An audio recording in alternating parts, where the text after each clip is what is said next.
Hey, my name is Ben Sloan. We're in Austin, Texas at Distribution Hall, getting ready to perform for Sensory Overload.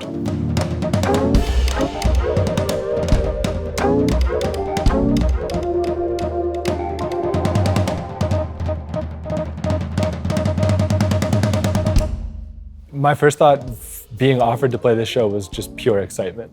I mean, genuinely, I was like, yes, this sounds amazing. The sounds I'm using tonight are pretty much all new. I have lots of saxophones. I have long form, sort of like clarinet soloistic things. I have iPhone recordings of things that I've enjoyed that are like chopped up and placed around the drum set. Lots of kind of manipulated guitar samples, manipulated piano samples, and bird sounds. That's kind of like the sonic palette that just seemed to happen for this one. We doing what?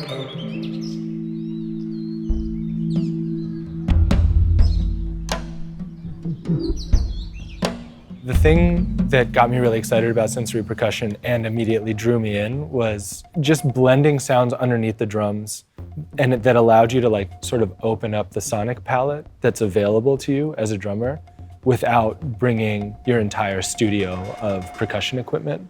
It was like, oh, I can have auxiliary percussion out the wazoo and not have it all around. But then like on a deeper level, it was like taking the music that I was really interested in, which was a lot of like Aphex Twin, and suddenly like being able to render some of that stuff live just with the instrument I'm most comfortable with, like playing drums, but having electronic sounds in a really organic way at my disposal.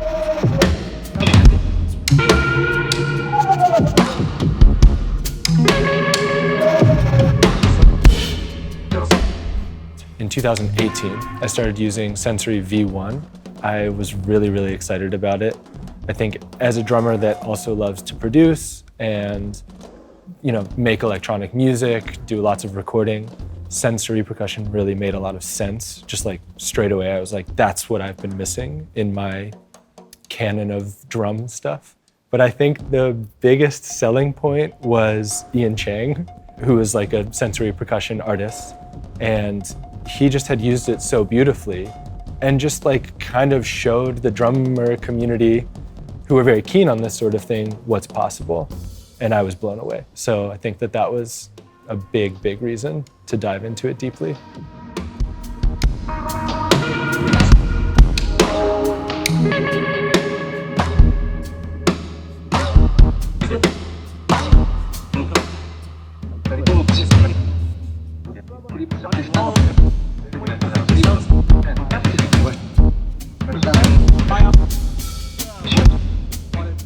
Figured out how to use the software, loaded lots of samples into it, and it was the beginning of my album and sonic exploration and playing solo as a drummer, which I had never done before prior to that. So it really opened up a lot of room to expand as just a drummer. And then for this project, I learned how to use Sensory Percussion V2, and it's like infinitely better than V1, just in terms of like how robust you can get in designing a set, and like how deep you can get into it and kind of nerd out about building out new sounds and song structures.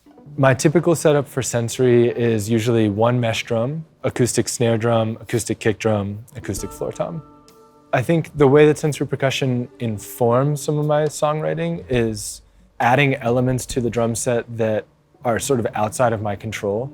So it might be a long sample that plays that I then can respond to, or it might be a collection of notes and I don't know the sequence that those notes are going to come out. And through recording all of that material and listening back, you kind of find these golden moments that you're like, wow, that was really something. And then you can like drill down and expand on that particular idea. It's a beautiful way to just like leave things up to chance and see what you get. I think that that's the biggest thing when I'm writing music. But in terms of how I play drums generally, actually I've gotten very deep into the mesh drumheads from playing with sensory percussion because I feel like I'm the fastest drummer alive when I have mesh drumheads on. But I don't think it's changed like how I play the drums, it's just changed how I might start ideas. You know, feed the sensors with a lot of information and see what comes out of that.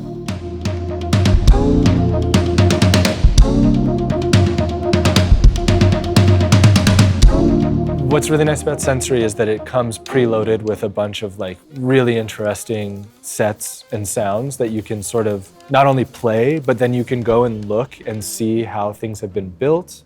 You can see like what's doing what and take those techniques and apply it to your own. And then the other thing that I would say that is really cool is that like a lot of the sounds that I've used for my record, for this set, are sounds that I recorded off of my phone or I recorded from a video that I was watching.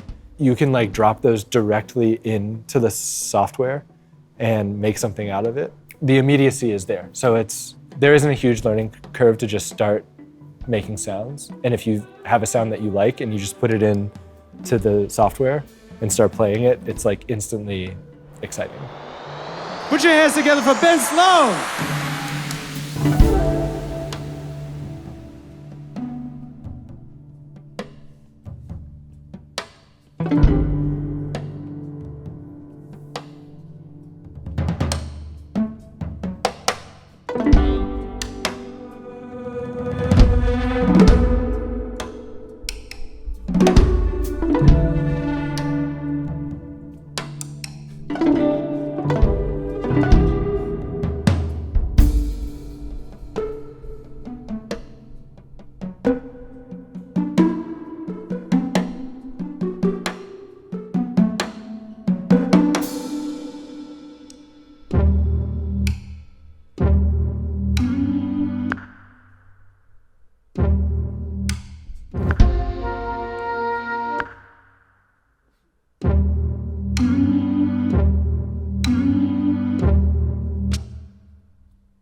On the last record, it was impossible for me to like truly just perform it with Sensory Percussion alone.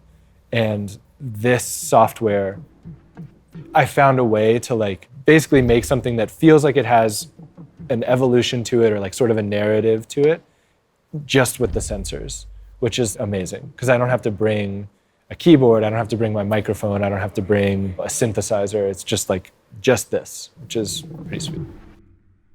Are we doing what? Are we doing what? Are we doing what? Are we doing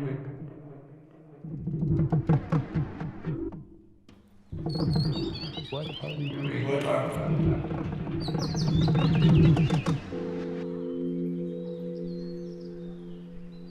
We doing what?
I think I was considering how the lights and the interplay between the drums and the lights would happen, but I was also like familiarizing with the software with V2 in a more extensive way. So I just kind of like followed my musical ear and tried to create something that I thought would be compelling to hear, and then left it in the hands of Ezra and Davis to like do something really compelling on the light end of things.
I'm really pretty tech illiterate, and so it's nice when the user interface is like intuitive enough that even somebody like me who doesn't feel really, really competent in those realms to like use it accessibly. It's nice.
Yeah, I see sensory percussion evolving, and I mean, I really hope that it becomes a part of like a drummer's toolkit, similar to how an SPD is pretty common on big tours.